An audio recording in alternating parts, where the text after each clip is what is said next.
మరి ఆడబెట్టొచ్చారు మీ హృదయాలు ఉన్నాయా? అందరికీ ఉన్నాయా? ఒకసారి మీ హృదయం ఏం చెప్పండి. యేసయ్యా నా హృదయము నా వద్దే ఉందయ్యా, నీ సన్నిధిలో నా పూర్ణ హృదయంతో, నా పూర్ణ శక్తితో, నా పూర్ణ బలముతో నీ వాక్యాన్ని నా హృదయంలో నింపుకుని నేను బహుగా ఫలించాలని కోరుకుంటున్నాను. తప్పక నాకు ఆ దీవెన దయచేయమని యేసు నామములో కోరుకుంటున్నాను తండ్రి. ఆమేన్. మీరు కోరుకున్నట్టే దేవుడు మీకు ఇచ్చాడు. ఎప్పుడంటే మీ హృదయం నిజంగా యేసయ్య కాదు ఉన్నప్పుడు బహుగా ఫలిస్తారు. సరేనా? ఈరోజు వాక్యం చూద్దాం. శ్రమలనేవి కష్టాలనేవి అందరికీ వస్తాయా? కానీ వాగ్దానం చేస్తున్న దేవుడు నమ్మదగిన దేవుడు. ఎవరంటే ఆయన నీ సంతోషంలో నీకు తోడుగా ఉంటాడు, నీ శ్రమల్లో తోడుగా ఉంటాడు. కాబట్టి ఎప్పుడు కూడా ఆయన నిన్ను విడవడు, ఎడబాయి. అంత గొప్ప దేవుడితో మనం సహవాసం చేస్తున్నాం, అంత గొప్ప దేవుడిని మనం నమ్ముకున్నాం. కాబట్టి ఆయన సన్నిధికి దూరమై మనం ఏమి ఫలించం, కానీ ఆయన సన్నిధికి దగ్గరగా, ఆయనకు దగ్గరగా ఉంటే మనం ఎలా ఫలిస్తామంటే బహుగా అంటే నూరింతలు ఫలిస్తామని అర్థం. మరి ఇశ్రాయేలు ప్రజలు దేవుణ్ణి అనేక మార్లు వ్యతిరేకం చేసి వాళ్ళ సొంత ఇష్టానుసారంగా జీవించాలని చూస్తారు. అనేక మార్లు దేవుడు వాళ్ళకి భయం చెప్పుకుంటూనే వచ్చాడు. అయితే ఎక్కడ కూడా వాళ్ళని విడిచిపెట్టలేదు దేవుడు. తప్పు చేసిన వాళ్ళని మార్చుకోవాలి కానీ వాళ్ళని విడిచిపెట్టలేదు. అంతేనా? ఇప్పుడు నేను తప్పు చేశాను, నన్ను ఏం చేయాలి? నువ్వు వీలైనంత వరకు మార్చాలంటే ఏం చేయాలా? ఒక దెబ్బ కొట్టాల్సి వచ్చినప్పుడు కొట్టాలా, ఒక తిట్టాల్సి వచ్చినప్పుడు తిట్టాలా, అవసరమైనప్పుడు వస్తువులు కూడా ఉంచాలి. అరే నీకు ఈ పూట అన్నం లేదు, ఈ పూట నీకు అన్నం పెట్టను, అప్పుడైతే నువ్వేం చేస్తావు? దారికి వస్తావు. ఇలా మన తల్లిదండ్రులు మనకి దారిలో తెచ్చుకుంటున్నారా, లేకపోతే కడుపు పుట్టిన మనల్ని పోగొడుతున్నారా? దారిలోకి తెచ్చుకుంటున్నారు. అవునా కదా? కాబట్టి దేవుడు కూడా అంతే. తన ప్రజలు తప్పులు చేసినప్పుడు వాళ్ళు ఏం చేస్తారంటే ఖండిస్తాడు. కర్రతో కొడతాడు, వాక్యంతో కొడతాడు, అవసరమైతే అనారోగ్యం కూడా పెడతాడు. ఎందుకంటే తప్పిపోతున్న గొర్రెలు ఆయన సన్నిధిలోకి రావాలంటే ఏం చేయాలి? దేవుడు ఏదో ఒక ముళ్ళు పెడతాడు. అవునా? సరే, ఇశ్రాయేలు ప్రజలు కూడా అనేక మార్లు దేవుళ్ళు తప్పిపోయారు. అప్పుడు వాళ్ళని ఐగుప్తు దేశంలో బానిసత్వంలో పంపించాడు. ఆ తర్వాత వాళ్ళు వాళ్ళ తప్పు తెలుసుకుని మేము మారు మనసు పొందామయ్యా, మేము ఇక్కడ బానిసత్వంలో ఉండి చాలా ఇబ్బంది పడుతున్నాము, మా మీద ప్రేమ చూపించి మా పితరులైన అబ్రహాముకు వాగ్దానం చేశాం, ఆయన కుమారుడైన ఇస్సాకుకు వాగ్దానం చేశాం, ఆయన మనవడైన యాకోబుతో వాగ్దానం చేశాం, నేను విడవను ఎడబాయను, నీ వంశం ఇసుక రేణుల వలె దీవించబడని ప్రమాణం చేసిన దేవుడు గొప్పవాడయ్యా. తప్పకుండా నా తండ్రి ఆ వాగ్దానాన్ని ఒక్కసారి జ్ఞాపకం చేసుకుని ఈ శరలో నుండి, ఈ శ్రమంలో నుండి, ఈ కష్టాల్లో నుండి మమ్మల్ని విడిపించమని వాళ్ళు ఏడ్చారు. చూడండి, ఆపద మనకు వచ్చినప్పుడు, కష్టం మనకు వచ్చినప్పుడు మన తప్పును మనం గుర్తించాలి. మన తప్పును మనము ఇప్పుడు ఈ శ్రమ ఎందుకు వచ్చింది, ఈ వారం ఈ కష్టం ఎందుకు వచ్చింది, ఈ నెల ఈ బాధ ఎందుకు వచ్చింది, అసలు ఈ అనారోగ్యం ఎందుకు వచ్చింది అని మనం గుర్తించినప్పుడు మన తప్పు మనకు తెలిసిందా తెలీదా? తెలిసింది. తెలిసినప్పుడు ఏం చేయాలి? మనం దాన్ని సరి చేసుకోవాలి. ఇప్పుడు అద్దం ముందుకు వెళ్ళి నిలబడతాం, మనం నీట్గా రెడీ అయ్యి అద్దం ముందుకు ఎందుకు వెళ్తాం? అసలు ముందు మనం బాగున్నామా లేదా అద్దం చెప్పింది మనకి, దాని మాటలు లేకపోయినా చూపించింది మనకి. అవునా కదా? అద్దం ముందుకు పోయి నిలబడేది ఎందుకంటే మనం బాగున్నామా లేదా, సరిగా ఉన్నామా లేదా అని చెప్పి అద్దం ముందుకు పోయి మనం నిలబడ్డప్పుడు అర్థం ఏం చేసిందంటే నువ్వు బాగుంటే బాగున్నావు చూపించింది, లేకపోతే నీకు ఏమైనా మైనస్ ఉందనుకో, నీకు ఏమైనా తప్పుదములు ఉన్నాయనుకో, అర్థం చూపించినప్పుడు నువ్వేం చేస్తావు? సరి చేసుకుంటావు. సరి చేసుకుంటావు, సరి చేసుకోవా? అది డ్రెస్ అవ్వచ్చు, నీ ముఖం అవ్వచ్చు, ఏదైనా ఏం చేస్తావు? అర్థం ముందుకు పోయి నిలబడ్డప్పుడు సరి చేసుకుంటావు. అర్థం నీ తప్పును చూపించినప్పుడు నువ్వేం చేస్తున్నావు అంటే సరి చేసుకుంటున్నావు కదా. వాక్యం ఎదుటికి వచ్చినప్పుడు, దేవుని సన్నిధిలోకి వచ్చినప్పుడు దేవుడు నీతో మాట్లాడతాడు. నీకు ఈ శ్రమ ఎందుకు వచ్చిందో, నీకు ఈ కష్టం ఎందుకు వచ్చిందో, నీకు ఈ బాధ ఎందుకు వచ్చిందో తెలుసా? నా సన్నిధికి నువ్వు దూరం అయ్యావు, నాకు దూరం అయ్యావు, అందుకే నీకు శ్రమ పెట్టాను, అందుకే నీకు ఈ బాధ, అందుకే నీకు ఈ కష్టం అని దేవుడు చెప్పినప్పుడు నువ్వేం చేయాలా? ఏం చేస్తాం? మేము సరి చేసుకుని మరొకసారి అలాంటి అవకాశం లేకుండా, దేవా నా తప్పును క్షమించయ్యా, నేను సరి చేసుకుంటాను, ఇక ఎన్నడూ కూడా నీకు దూరమైనను ఉండనయ్యా. అలాగే ఇశ్రాయేలు ప్రజలు కూడా సరి చేసుకుంటారు. వీళ్ళకు తప్పును సరి చేసుకుని మమ్మల్ని క్షమించయ్యా, మమ్మల్ని క్షమించని చెప్పి వాళ్ళు అడిగినప్పుడు మోషే ఒక దైవజనుడు లేవనెత్తి, మోషే పోయి నీ ప్రజల్ని విడిపించు అని చెప్పినప్పుడు మోషే అంటాడయ్యా, నా ప్రజల్ని బంధించిన వాడు మామూలు కాదు, కడ సర్పం కన్నా డేంజర్ కాదు, వాడి చేతిలో ప్రణేసుకుని ఉన్నారు నా ప్రజలు, వాడి చేతిలో నుంచి నా ప్రజలు నేను ఎలా విడిపిస్తానంటే, వాడి కడ సర్పం అవ్వచ్చు, యుద్ధం యెహోవాది. హల్లెలూయా.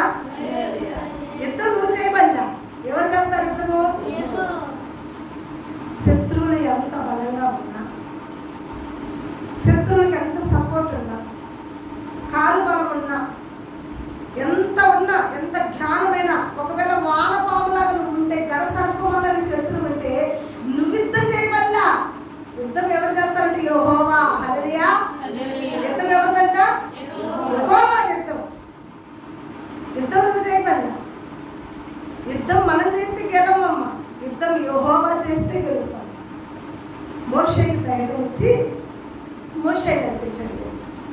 మోషే నడిపించినప్పుడు మోషే వెళ్ళి తన ప్రజల పక్షాన నిలబడి, అమ్మా నేను వచ్చా, ఇంక మీరు ఆడవద్దు, మీరు ఏ దేవుడికైతే ప్రార్థన చేస్తున్నారో, మీరు ఏ దేవుడికైతే మొరపెడుతున్నారో ఆ దేవుడు మీ ప్రార్థన మీ కన్నిటిని చూసి నన్ను మీ వద్దకు పంపించాడు, మిమ్మల్ని బంధించాడు కదా ఒక గడ సర్పం లాంటి వాడు, వారి చేతిలో నుండి నేను మిమ్మల్ని విడిపించుకుని తీసుకుపోతాను. అయితే మీరు చేయాల్సిన పని ఏంటంటే నన్ను నమ్మాలి, మీరు నమ్మి నాకు సహకరించాలి.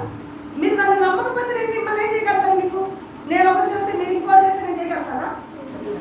గడసత్వంలో నుండి నేను మిమ్మల్ని విడిపించాలంటే మొదటి మీరు నన్ను నమ్మండి అని చెప్పి ఇశ్రాయేలు ప్రజలతో మోషే మాట్లాడినప్పుడు ఇశ్రాయేలు ప్రజలందరూ కలిసి అన్నారు, అయ్యా మేము నమ్ముతాం, మేము నమ్ముతాం. ఎందుకు నమ్ముతామంటే నీ మాటల్లో మా పితరుడు దేవుడు కనబడుతున్నాడు, మా అబ్రహాము దేవుడు, మా ఇస్సాకు దేవుడు, మా యాకోబు దేవుడు నీ మాటల్లో మాకు కనపడుతున్నాడు కాబట్టి మేము నమ్ముతాం. ఖచ్చితంగా మేము నమ్ముతామయ్యా, మమ్మల్ని విడిపించయ్యా. విడిపించాడు. మొత్తానికి మధ్యలో కొన్ని అల్ప విశ్వాసులుగా ఉన్నారు. అల్ప విశ్వాసులుగా ఉన్నా, తప్పిపోయినా, ఎన్ని చేసినా దేవుడు మరలా వాళ్ళని విడిపించాడు. మొత్తాన్ని విడిపించి బయటికి తీసుకొచ్చేటప్పుడు దేవుడు మాట చెప్పాడు. ఏం చెప్పాడంటే, బయటికి వెళ్ళినాక మరలా మీ ఇష్టానుసారంగా ఉంటారేమో, ఉండద్దు. మోషే అంటున్నాడు, అయ్యా మేము ఎలా ఉండవచ్చు? ఆల్రెడీ ఒకసారి తప్పు చేశాము, ఆ తప్పుకి శిక్ష 400 సంవత్సరాలు. 400 సంవత్సరాలు పౌర చేతిలో బానిసలుగా ఉన్నాము. మరలా అలాంటి తప్పు మేము చేయకుండా మేము ఎలా నడుచుకోవాలో మాకు నేర్పించు. అప్పుడు చెప్పాడు, నీ దేవుడైన యెహోవాని నువ్వు పూజించాలి. 7వ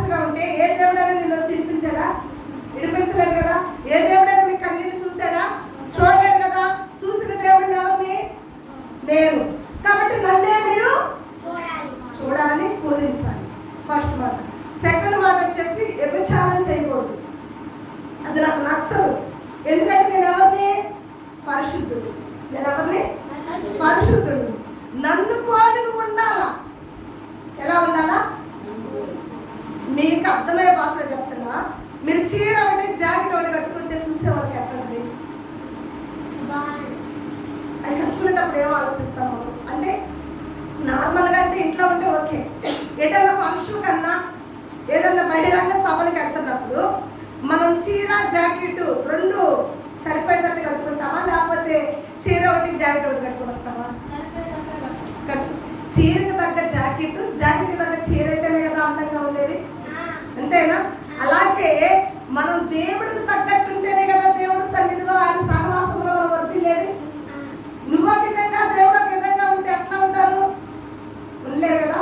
కాబట్టి ఇప్పుడు నేను పరిశుద్ధుని, నువ్వు ఎలా ఉండాలి?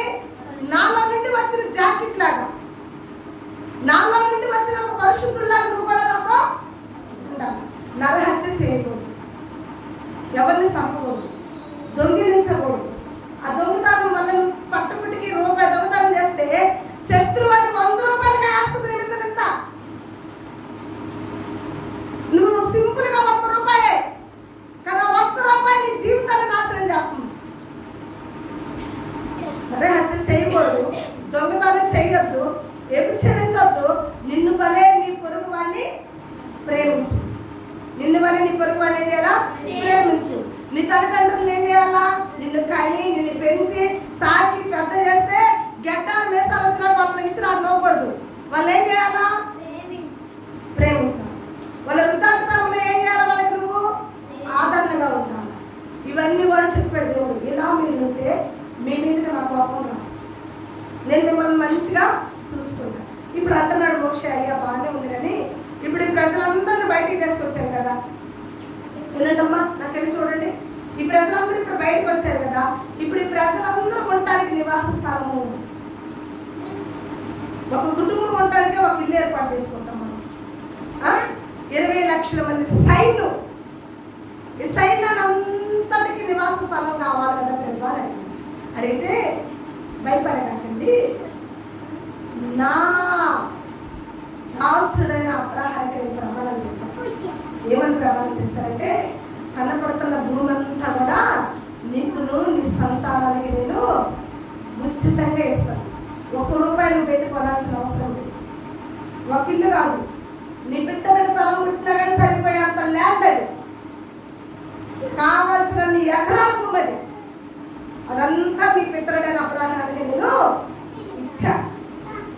యాకోబుల నుండి వచ్చిన సంతానం మీరంతా, కాబట్టి ఆ స్థలం అంతా మీదే. ఇప్పుడు మోషే అంటున్నాడు, నిజపడంలో ఒకసారి గట్టిగా హల్లెలూయా చెప్పండమ్మా. మోషే అంటున్నాడు, అయ్యా అప్పుడెప్పుడో ఇచ్చావు, మా పితరుల కాలంలో కదా నువ్వు ఆ స్థలం ఇచ్చింది. ఇప్పుడు ఆ స్థలాన్ని అంతా స్వాధీనం చేసుకున్నారు కదా అందరూ. ఒక 10 సంవత్సరాలు ఒక కుటుంబాలు లేకపోతే ఆస్తులే స్వాధీనం చేసుకుంటున్నారు. 400 సంవత్సరాల నుంచి లేదు. ఇప్పుడు వాళ్ళ ఆస్తి అంతా స్వాధీనం అయిపోయిందా లేదా? ఎవరు చెక్ చేసుకున్నారా లేదా? అందరూ తీసేసుకుంటారు కదా. ఇక ఇప్పుడు మేము పోతే మాకు ఇస్తారా స్థలాలు? ఎవరుగా మరి ఎలా అంటే మాకు ఇస్తారంటే ఎవరెవరు యుద్ధం చేయండి, యుద్ధం చేసి గెలుచుకోండి మీ స్థలం. కాబట్టి ఏం చేయాలంట? మన చోటు ఒక అడుగు పోతే ఎవరన్నా తీసుకుంటే మనం ఊరుకుంటామా? ఏం చేస్తాం? వాళ్ళ మీద తగ్గు పెట్టుకుంటామా లేదా? గడుగు స్థలం రాది, నా కాగితాల్లో ఉందో చూపిస్తా, రా పెద్ద మనుషులు కడకెళ్దాం, రా టేషన్ కడకెళ్దాం. మరి ఇలా బాగా చేస్తున్నామని చేయట్లేదా? మరి ఒక అడుగు స్థలం కోసం బాగా చేస్తుంటే ఇక్కడ భూమి అంతా మందే, మరి యుద్ధం చేయాలా లేదా? ఆ రోజుల్లో ఏమవుతుందంటే స్టేషన్లే ఉండవు. ఇప్పుడు మీ ఇళ్ళల్లో ఎలా రచ్చబండ కార్యక్రమం అంటే మీకు మీరే తీర్మానం తీసుకుంటారు కదా, ఏదైనా అలాగే ఉంటుంది ఆ రోజుల్లో. ఆ రోజుల్లో ఏమవుతుందంటే ఇప్పుడు నా భూమి ఇప్పుడు నువ్వు తీసుకున్నావు అనుకో, నేనేం చేయాలా? నీకు కబురు పెట్టాలా? ఏమని పెట్టాలా? అది నా ల్యాండ్, నా ల్యాండ్ నాకు తిరిగిస్తావా లేకపోతే యుద్ధానికి సిద్ధంగా ఉంటావా? ఓకేనా అమ్మా, వింటున్నారా? నా ల్యాండ్ నాకు తిరిగిస్తావా లేకపోతే యుద్ధానికి సిద్ధంగా ఉంటున్నావని నేను నీకు కబురు పంపించాలి. 2 మనుషుల్లో నా ఓలను పంపించి నీకు కబురు పంపించాలి. అప్పుడు నువ్వేం చేయాలా? న్యాయంగా ఆలోచించిన ల్యాండ్ నాకు ఇచ్చావనుకో, గొడవ ఉంది. హల్లెలూయా, గొడవ ఉంది. ఒకవేళ నువ్వు ఆలోచించిపోయావనుకో, నేను ఇద్దరికి సై అంటాను. అప్పుడు మన ఇద్దరం కలిసి ఒక డేట్, ఒక టైం చూసుకోవాలి. 10 రోజు 10 స్థలంలో మన ఇద్దరం కొట్టుకోవాలరా. నువ్వు గెలిస్తే ఈ స్థలము, ఈ ఊరు ప్రజలందరూ నీకే. నేను గెలిస్తే మీరు వచ్చిన జనం అంతా మాకే.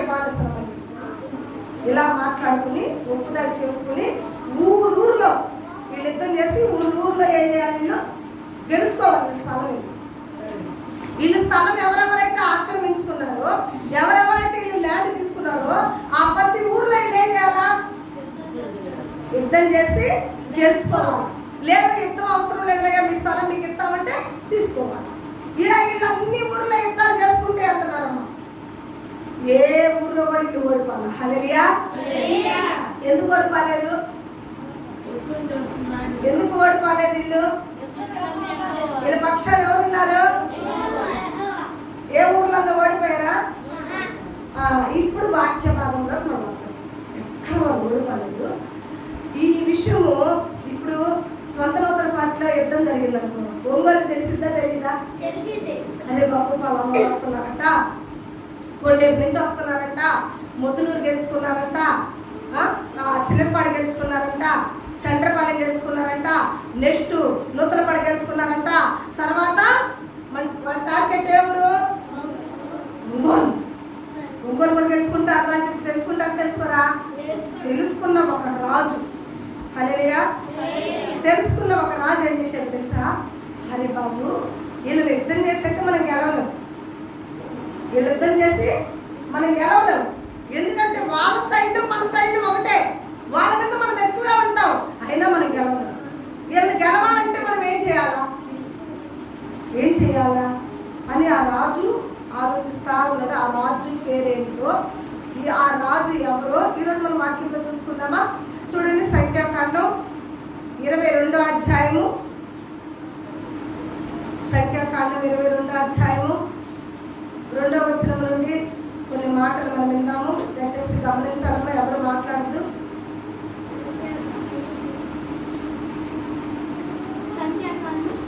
22వ అధ్యాయము 2వ వచనం.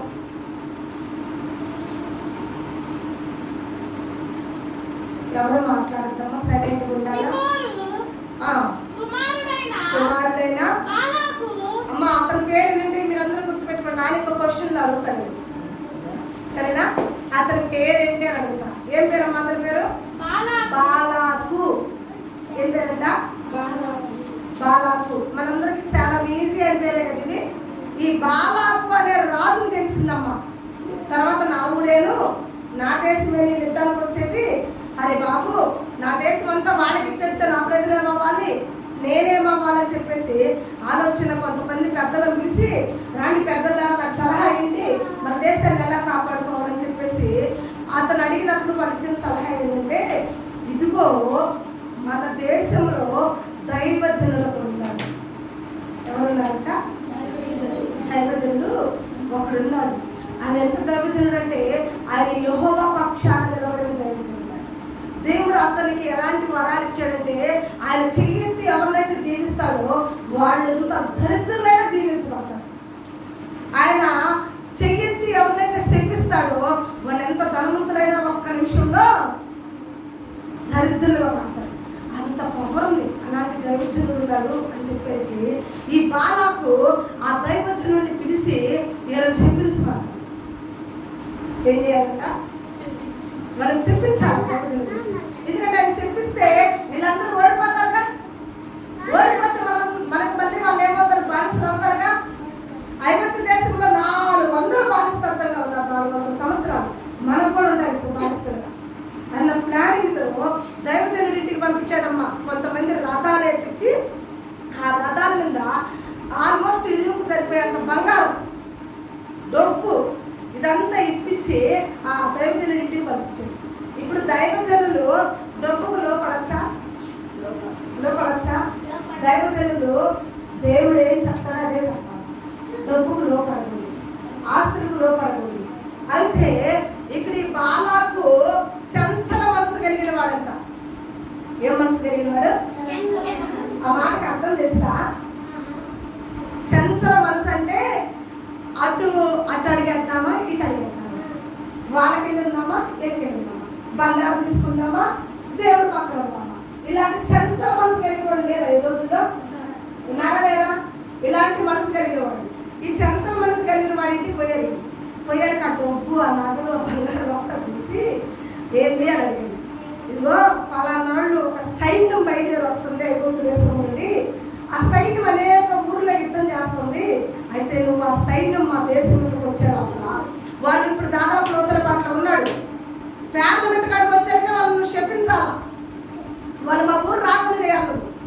వాళ్ళని శపిస్తే వాళ్ళు ఓడిపోవాలి, మా దేశం కాపాడుకోవాలని చెప్పేసి ఈ రీతిగా హల్లెలూయా నిద్రపోయే వాళ్ళందరూ గట్టిగా హల్లెలూయా ఎవరు నిద్రపోకూడదు. సరేనా? వాక్యం వినాలి. చూడండి, దేవుడు ప్రజల పక్షాన యుద్ధం ఎలా చేస్తున్నారో చూడండి. వింటున్నారా? శపించమని అతనికి పోయి లంచం ఇచ్చింది. ఎవరికి? బిలాం. దైవజనుడి పేరు లంచం ఇస్తున్న ఆయన పేరు ఇలా చెప్పాను కదా, బాలాకారి. మరి ఇంతనే మర్చిపోతారా? బాలాకు లంచం పంపిస్తున్నాడు. ఎవరు పంపిస్తున్నాడు? అరే బిలాకు పంపిస్తున్నాడు. బాలాకు బిలాంకి లంచము పంపిస్తున్నాడు. కానీ ఇప్పుడు లంచం తీసుకోకూడదు బిలాం. ఎందుకంటే బిలాం ఎవరంటే ఒక దైవజనుడు. ఓకేనా? దైవజనుడు. ఇప్పుడు నేనున్నా వాళ్ళ పక్కన మాట్లాడితే నీకేమొచ్చింది? వాళ్ళకి సపోర్ట్ చేస్తే నీకేమొచ్చింది? వాళ్ళ వాక్యం నేర్పిస్తే నీకేమొచ్చింది? మా కాడికి రా, మేము చెప్పినట్టు నీకు అమ్మాయి చేతులు ఇస్తామని నేను అంటే ఎవరన్నా వచ్చి నన్ను అడిగితే నేనేం చేయాలంటారు? వాక్యం తెలియని పామర్లకి, జ్ఞానం తెలియని పామర్లకి విద్య నేర్పి, వాక్యం నేర్పి, బలపరిచి ఇలా బతకాలని నీకు నేర్పించేది మానుకుని లంచానికి ఆశపడినట్టయితే ఏమవ్వాలంటే పరిస్థితి? అది ఎలా ఉంటుంది? దేవుడికి ఇష్టంగా ఉంటుందా? మరి నీ వల్ల నాకు లాభం లేదు కదా, మరి నాకు ఆ లాభం వస్తుంది కదా.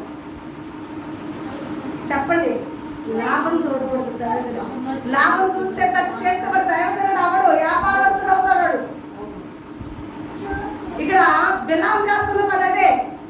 ఇశ్రాయేలీయుల దేవుడైన యెహోవా పక్షాన నిలబడి బాలాకు పక్కన సపోర్ట్ చేయడానికి ఆ డబ్బును చూసి ఇడి కన్ను గొప్పని, ఇప్పుడు అయ్యా నాకు అవసరం లేదా, డబ్బొద్దు, ఏమొద్దు, మీరు వెళ్ళిపోండి, దేవుడు ఏం చేయాలంటే చేస్తాడు, నేను చాలా చెప్పించేది నేను అనద్దా అనకుండా ఒక మాట అంటున్నాను అర్థంగా. ఏమంటే దేవుడు ఏది చెబితే చేస్తా. అయితే ఈ రేపు మా ఇంట్లో కొనుక్కోండి మీరందరూ. అసలు శపింపబడిన వాళ్ళని మన ఇంట్లో కొనుక్కోలేచ్చా? ఇప్పుడు పావు వచ్చి నేను కర్రలు నీ పక్కన ఉంటాను, నేను నీ పక్కన కొనుక్కుంటానంటే మీరు అందరూ జారిపడి పావు కొనుక్కో అని చెప్పి పక్క ఎత్తారా? ఏం చేస్తారు దాన్ని? నువ్వు ఎన్ని నక్కినా, నువ్వు ఎంత జాలిగా మాకెళ్ళి చూసినా నువ్వు పాము అమ్మా, నీకు ఆడ ఇష్టం ఉంటుందమ్మా, నిన్ను మేము పక్కన పెట్టుకోవమ్మా, కడత కొట్టి చంపుతావమ్మా అంట. అంతేనా? మరి బాలాకు సైన్యాన్ని ఈ బిలాము పక్కన ఎంత పెట్టుకున్నాడు? అనుకోండి. దేవుడు నాతో మాట్లాడతాడు. మధ్యరాత్రి కదా దేవుడు వచ్చి నాతో మాట్లాడినప్పుడు నేను అడుగుతా, ఎంత వెళ్ళేదా, ఇది చెప్పిన పని చేసేదా అని దేవుడిని అడుగుతా. దేవుడి గారికి వెళ్ళమన్నాడు అనుకో, వస్తా. ఇదంతా డిస్కషన్ అవసరం. నీకు పొద్దు నువ్వు తెలిపి బయట అంతేనా? వాళ్ళు పక్కన పెట్టుకొని నేను దేవుడిని అడుగుతాను. దేవుడు నిజంగానే వచ్చాడు మధ్యరాత్రి. వచ్చి వెళ్ళామా, నీ పక్కన ఉన్న వాళ్ళు ఎవరు, నీ ఇంట్లో పెట్టుకున్న వాళ్ళు ఎవరు పెట్టుకున్నారు ఇంట్లో? రోజు ఒక్కటే కదా నీ ఇంట్లో ఉండేది అంటే, కృపా ఎవరో నేను చాలా మంచోడు. ఆ బాలాక మంచోడు కాదు, బాలకు నా వద్దకు వద్దమని నమ్ముతాడు. ఏంటంటే ఆ ప్రజలందరినీ శపిస్తే దుఃఖిస్తానంటున్నాడు. కృపా నేను ఎంత మంచోడు అంటే నువ్వేం చెబితే అదే చేస్తానని చెప్పాడు. సరే ఆ మాట చెప్పావు కదా, ఇప్పుడు నేను చెప్తున్నా, వాళ్ళు వెళ్ళిపోము. ఏం చెప్పాడు ఇప్పుడు దేవుడు? నీ ఇంట్లో ఉన్న వాళ్ళని హల్లెలూయా కావేరిలో తెరవమ్మ, ఆ ఇంట్లో ఉన్న వాళ్ళు ఏం చేయమంటున్నాడు? వెళ్ళిపోమను. నేనేం చెప్తాను చేస్తావు వాళ్ళు. ఏం చేయాలి ఇప్పుడు? వాళ్ళని వెళ్ళిపోమను. వస్తున్న సైన్యం ఎవరో తెలుసా? నా ప్రజలు, నేను నడిపిస్తున్న ప్రజలు, నా ప్రజల పక్షాలు నిలబడిన వాడిని నేను. వాళ్ళను శపించకూడదు, వాళ్ళను దీవించాలా. కాబట్టి వాళ్ళు వెళ్ళిపోమన్నాడు. తెలిసిపోయాక ఉదయం చేసావుగా, యెహోవా దేవుడు మిమ్మల్ని వెళ్ళిపోమన్నా వెళ్ళిపోండి అన్నావుగా, వద్దన్నావుగా, అంతవరకు బాగానే ఉందిగా. బాలాకి ఈసారి ఏం చేశారంటే ఈ రూమ్ అంతా 2 రూములు అంత బంగారం పంపించాడు. ఎందుకంటే వీడు మనసు ఎలాంటిది? చంచల మనసు. మనకు స్టార్టింగ్లో తెచ్చు కదా, వీడు దీనికి లోపడిపోతే దీనికి లోపడతాడు. అంతేనా కదా అని చెప్పేసి 2 రూములు అంత డబ్బు బంగారం వజ్రాలు పంపిస్తే ఒక్కసారి దేవుడు వార్నింగ్ ఇచ్చాడు. వాళ్ళని పక్కన పడేసుకోవచ్చా? ఇందాక పాము, ఇప్పుడు పులి. పులి వచ్చి కాసేపు నేను మీతో ఆడుకుంటానంటే ఆడుకోవచ్చా? పులి ఆడుకుంటే ఎట్లుంటది చెప్పు? పులి ఆడుకుంటే ఎట్లుంటది? నీ మెడకాయ దాని నోట్లో, అవునా? అలాంటి పులిని మనం పక్కన పండేసుకోవచ్చా? పులే ఇంట్లో పడుకుంది దానొచ్చా? అనకూడదు కదా. మరి పులి వచ్చింది ఇప్పుడు 2 బండ్ల మీద బంగారం ఎత్తుకుని వచ్చింది. పులి అంటుంది, ఇదిగో ఏమొచ్చింది ఆ ప్రజలు నువ్వు తీస్తే చెప్పించు, నీదంతా నీదే, ఎంత ఇస్తా నీకు. నువ్వెన్నాళ్ళు బైబిల్ పట్టుకునే అమ్మ అమ్మ అని చేతిలో వచ్చింది, ఎన్నాళ్ళు నీకు ఎవరు పోషిస్తారు? నేను ఇచ్చేదైతే నువ్వు బహుగా జీవించబడతావు. ఒక్కసారి దేవుడు నీకు వద్దని వార్నింగ్ ఇచ్చినప్పుడు ఈ 2 నెలల బంగారం చూసరికి ఇప్పుడు నా చంచల మనసు ఏమవుతుంది? ఏమవుతుంది? ఇప్పుడు ఎల్లమని దేవుడు చెప్పా, నువ్వు నా మాట వింటానన్నావు కదా, వాళ్ళని ఇంకా రాని కాదని చెప్పా.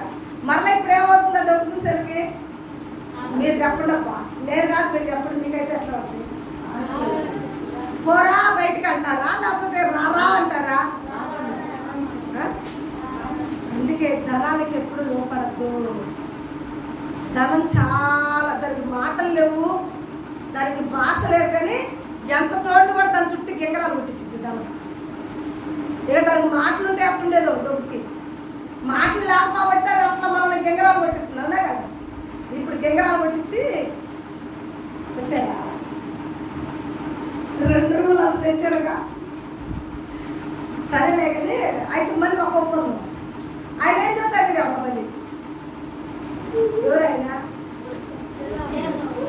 ఆయన ఏం చూస్తే అదే చేస్తాను. మళ్ళీ దాన్ని బూదిని కొనుక్కోడు మా ఇంట్లో. ఏది కొనుక్కోవాలంట? అసలు వాళ్ళకి వద్దు, వాళ్ళ మన దగ్గరికి రానివద్దు. కొంతమంది ఇసుక జంతువులను తెలిసినప్పుడు వాళ్ళతో సమాసం చేయడం తప్పు, కానీ నువ్వేం చేస్తున్నావు? తరచు వాళ్ళతో సమాసమే చేస్తావు. ఎంతసేపు వాళ్ళ వద్దకు వెళ్తావు?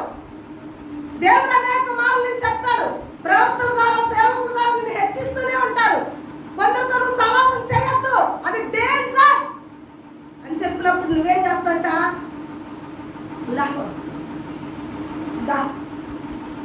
కొందరు పెట్టుకున్నాను మధ్యరాత్రిగా దేవుడు వచ్చింది. బిలామా నువ్వు భూమి పెట్టి కొందరు పెట్టినాడు ఎవరు? నేను మంచోన్నయ్యా, వాళ్ళ దొంగోళ్ళు.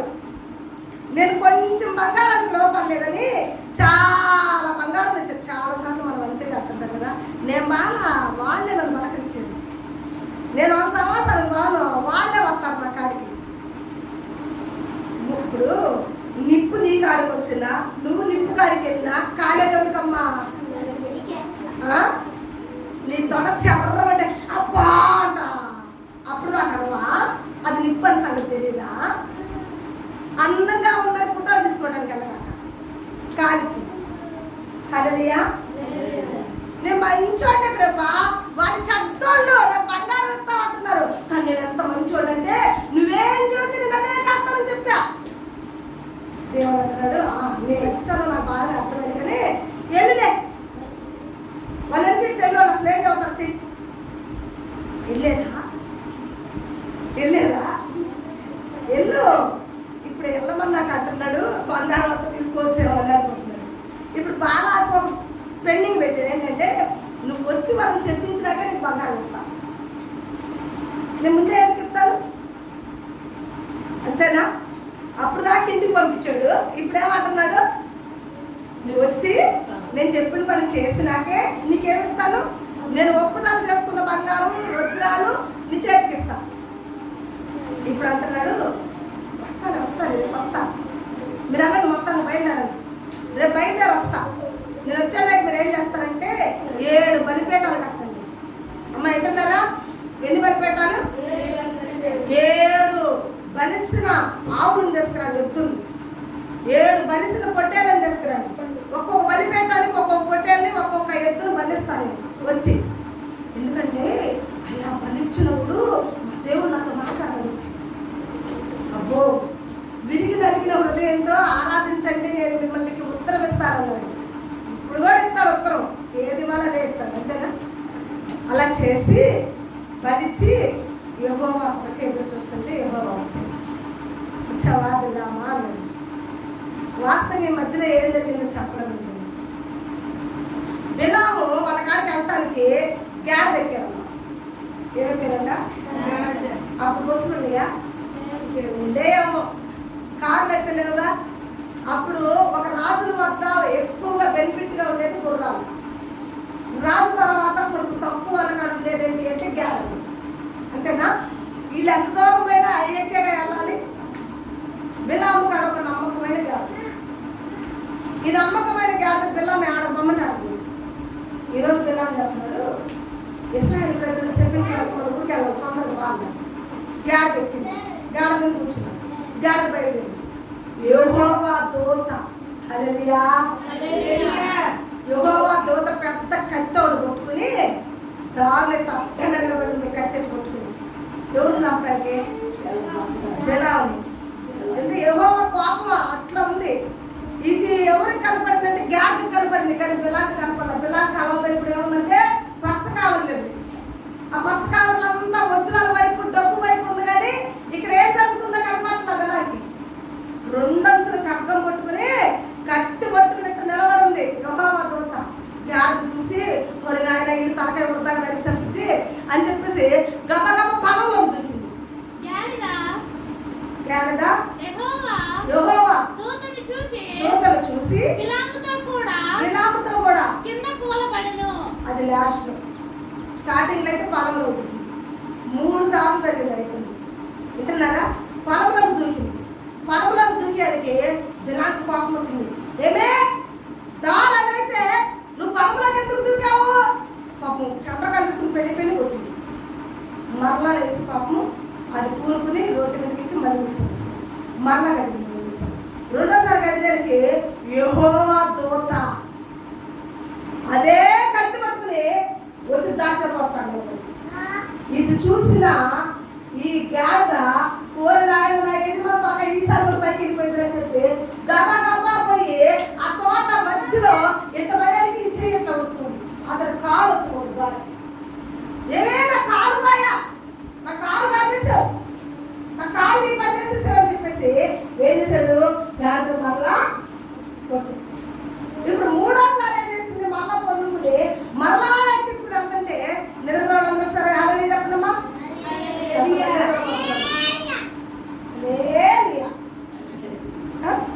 ఇప్పుడు గాడిద కాలు ద్వారా కొట్టేసిందని బిలాము పాపం వచ్చి ఇంకా 3వసారి లేచి పాపం మరలా ఎక్కిస్తున్నాడు. ఇప్పుడు దూత ఏం చేసిందో తెలుసా? గాడిద కుడికి కానీ ఎడకి కానీ వెళ్ళే అవకాశం లేకుండా నిలబడింది. ఇప్పుడు గాడిద ఏం చేయాలా? ఎట్టి అంటానికి లేక పప్పు మురికి పడిపోయింది. ఇప్పుడు గాడిద మీద ఉన్న బిలాము కూడా ఏం చేశాడు? ఏమా నిద్ర అవుతుంది, జాలబట్టలేదు. వాక్యం కదా చదువుతున్నా నేను. మూలలో కాదు, ఇడో లేదు జాల వాడుతున్నా వాక్యం చదువుతున్నాం బావా. వాక్యమే కదా చదువుతుంది. చిన్నప్పుడు మీ అమ్మ వాళ్ళు పాడినప్పుడు నిద్రపోయింది. హల్లెలూయా, హల్లెలూయా. వింటున్నారా? కాబట్టి ఇప్పుడు గాడిద పప్పుకుందని ఇప్పటికైనా కళ్ళు తెలవని బిలాము ఏం చేస్తున్నాడు? గాడిద వేసి మళ్ళీ గాడిద కంటే కోపం వచ్చింది, కన్నీళ్ళు కాస్తుంది. ఒక్కసారి దేవుడు గాడిద మాట ఇచ్చాడు. జంతువులు మాట్లాడే గాడిద విన్నాము. ఒక్కసారి గాడిద ఎక్సిపైకి బిలామా ఎందుకు పడుతున్నా? ఇంకొకడైతే ఆశ్చర్యపడా అని బాబు గాడిద మాట్లాడుతుంది ఏంటని చెప్పి ఆశ్చర్యపడాలి లేదా? వీడి ఇప్పుడు మన మైండ్ లో లేడు. మైండ్ అంతా ఉంది, తొందరగా వెళ్ళాలి, వాళ్ళకి చెప్పించాలా డబ్బు అంతా. వాడికి ఏమవుతుంది అర్థం కావట్లా. దానిలో దోత కనపడుతుంది అర్థం కావట్లా. కత్తి పట్టుకుని దోతలు నరకమాడుతుంది అర్థం కావట్లా. వాడి ప్రాణాలు ఈ గాడిద కాపాడుతుంది అర్థం కావట్లా. గాడిద పడుతున్నాడు. ఇప్పుడు గాడిదనే మాట్లాడుతుంటే ఎందుకు పట్టావు బిలాము అని గాడిద అడుగుతుంటే వాడికి మైండ్ రావాలా లేదా? రానప్పుడు కూడా ఎందుకంటే తెలియదా నీకు? ఓసారి పోయావు చెరువులో పడేసావు, ఓసారి పోయావు గోడ మొత్తం వేసుకుంటావు, ఇప్పుడు యాక్టింగ్ కింద పడేసావు. ఇది కరెక్టేనా? ఒక యజమానికి ఎట్లా కదా నువ్వు లోపడైతే యజమాని మాత్రం ఎలాగైనా పనిచేశాడంటే, బిలామా బిలామా నా యజమానే నీ కాడ ఇయ్యాలి కదా నేను పని చేస్తుంది, చాలా నుంచి నీ కాడ పని చేస్తున్నాను, నువ్వు ఏ దానిలో వెళ్దామంటే దానిలో వెళ్ళా.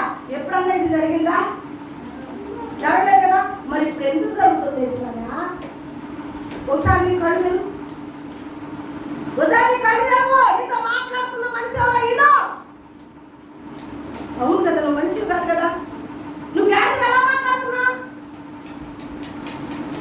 ఇప్పుడు కనపడిందా? ఇప్పుడు కనపడిందా గాడిద మాట్లాడుతుందని?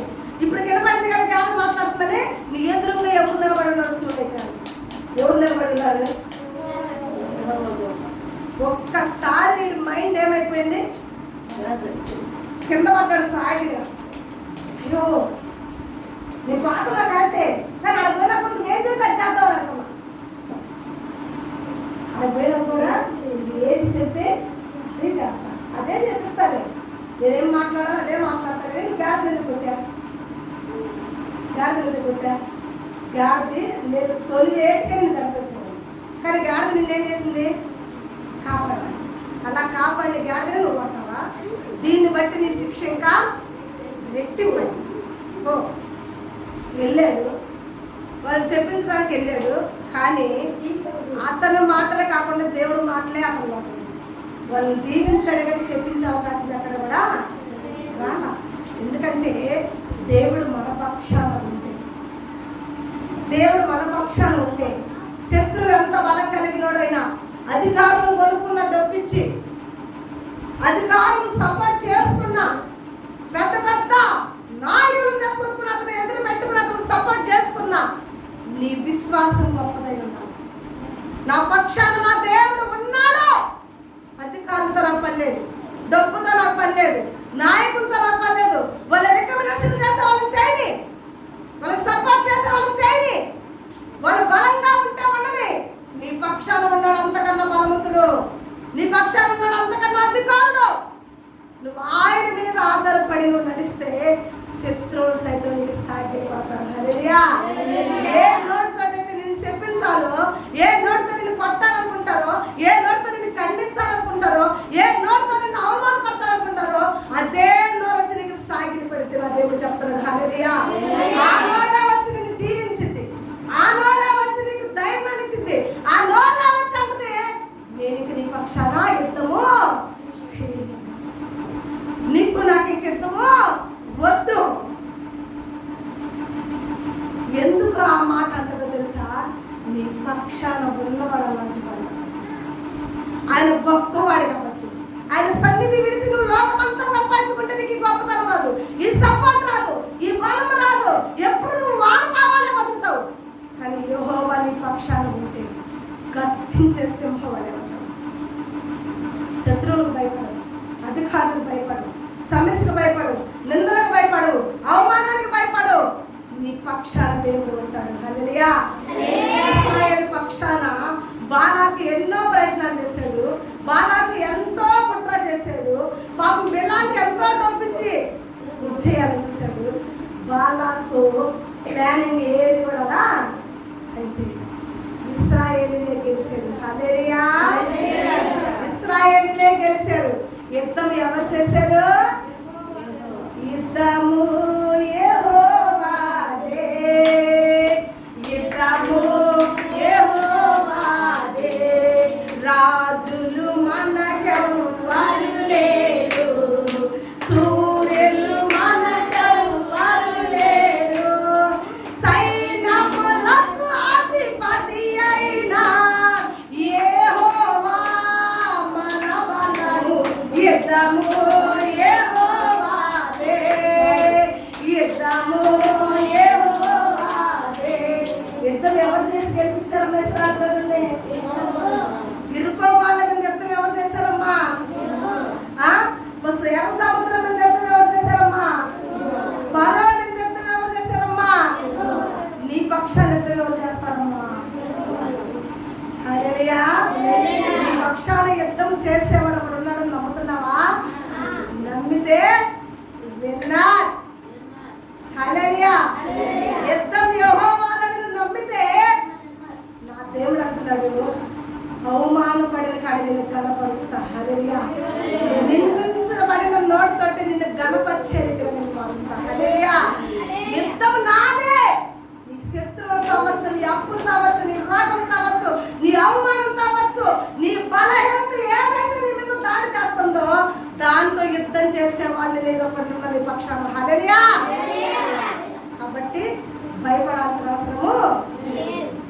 అందుకే కదా, భయము చెందకు భక్తుడా ఈ మాయాలోక ఛాయను చూసినప్పుడు. హల్లెలూయా. భయపడకుండా ఉంటారా?